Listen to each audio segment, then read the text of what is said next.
ইমাম সাহেব আসরের নামাজ ভুলে 3 রাকাত পড়ে ফেললে আবার কি পুনরায় 4 রাকাত নামাজ আদায় করতে হবে?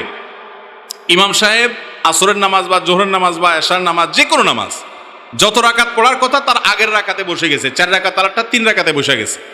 মুসল্লি হিসাবে, মুক্তাদি হিসাবে আমরা পিছনে যারা আছে তারা লোকমা দেব। কি দিতে হবে? ভুল ধরায় দিতে হবে। ভুল ধরাবেন কি বলে?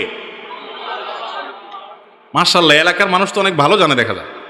সুবহানাল্লাহ, আল্লাহু আকবার। মাশাআল্লাহ মাশাআল্লাহ। এই মাশাআল্লাহ তো বেশিরভাগ মানুষ জানে না, আপনারা কিভাবে জানলেন? আমাদের দেশে বেশিরভাগ মানুষ ইমাম সাহেবের লোকমা দেয় আল্লাহু আকবার দিয়া। আল্লাহু আকবার দিয়া না, কি দিয়া লোকমা দিতে হবে? সুবহানাল্লাহ দিয়ে। কেন জানেন? কারণ সুবহানাল্লাহ বলতে হয় আশ্চর্যজনক কিছু দেখলে। সেটা ইতিবাচকভাবে আশ্চর্যজনক হতে পারে, নেতিবাচকভাবে হতে পারে। আপনি বিশাল বড় একটা কাঁঠাল দেখলেন, দেখে বললেন সুবহানাল্লাহ, আশ্চর্য, আল্লাহ পবিত্র। আবার কোনো ভুল কিছু দেখলেন, অন্যায় কিছু দেখলেন, তাও বললেন সুবহানাল্লাহ, আল্লাহ পবিত্র। এটা আশ্চর্যজনক কিছু দেখে বলতে হয়। আর আল্লাহু আকবার বলতে হয় কোনো অর্জন হয়ে গেল, আল্লাহু আকবার, বড় কিছু ঘটে গেছে। এখন ইমাম সাহেব 4 রাকাতের জায়গায় 3 রাকাত নামাজ পড়ে ফেলছে, আপনারা সব বলছেন আল্লাহু আকবার, মানে ইমাম সাহেব কিছুটা ঘটে ফেলছেন। আপনি আসলে তো ঘটায় নাই, ওটা বড় ভুল হয়েছে, তাই না? এই জন্য সুবহানাল্লাহ বলতে হয়। তো 4 রাকাত আলা নামাজ ইমাম যদি 3 রাকাতে বসে যান, তাহলে মুসল্লিরা পেছন থেকে সুবহানাল্লাহ বলে উঠবে, ইমাম সাহেব দাঁড়ায় যাবে।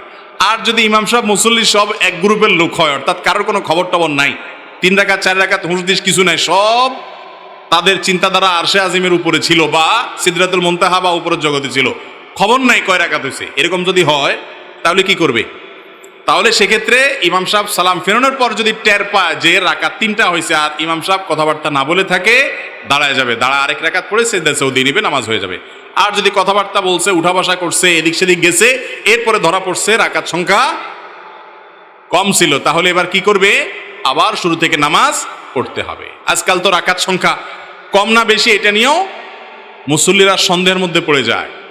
ওই যে একটা গল্প আছে না, যে কোন বেটা একবার ইমাম সাহেবকে বলছে, হুজুর রাকাত আজকে 3টা হয়েছে, 4টা হয় নাই। বলে কিভাবে 3টা? কেউ ধরতে পারলো না, আমারও সন্দেহ হচ্ছে না, তুমি কিভাবে নিশ্চিত হইলা? বলে যে আমি 100% নিশ্চিত 3টা হয়েছে রাকাত। বলে কিভাবে হইলা? বলে হুজুর আমার দোকান হলো 4টা, প্রত্যেক রাকাতে একটা করে দোকানের হিসাব করি আমি, আজকে এখনো একটা বাকি আছে, অতএব নিশ্চিত আপনি রাকাত 3টা পড়ছেন। তো এইরকম একটা জামানার মধ্যে আমরা এখন চলে আসছি না, আসি নাই? আল্লাহ তাআলা আমাদেরকে মনোযোগের সাথে নামাজ আদায়কারী হওয়ার তৌফিক দান করুন।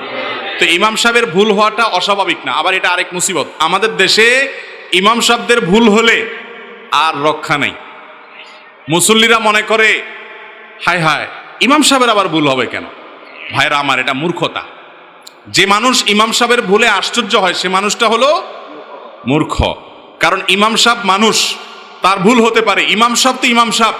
স্বয়ং রাসূল করিম সাল্লাল্লাহু আলাইহি সাল্লাম একবার নামাজের রাকাত সংখ্যা তার ভুল হয়ে গিয়েছিল।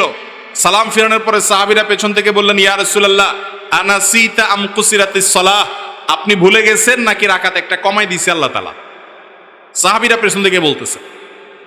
তাহলে রাসূল আকরাম সাল্লাল্লাহু আলাইহি সাল্লামের যদি রাকাত সংখ্যা ভুল হয়, আপনার ইমাম সাহেবের হতে পারে কি পারে না? আমাদের সমাজের বেশিরভাগ মানুষ চায় আমরা নিজেরা চোর, বাটপার, দুর্নীতিবাজ, টুনচোর, গমচোর, 2 নম্বর, মিথ্যুক, যত রকমের বদমাইশি আছে সব করব, আর আমাদের ইমাম সাহেবটা হবে একেবারে ফেরেশতার মতো সোজা।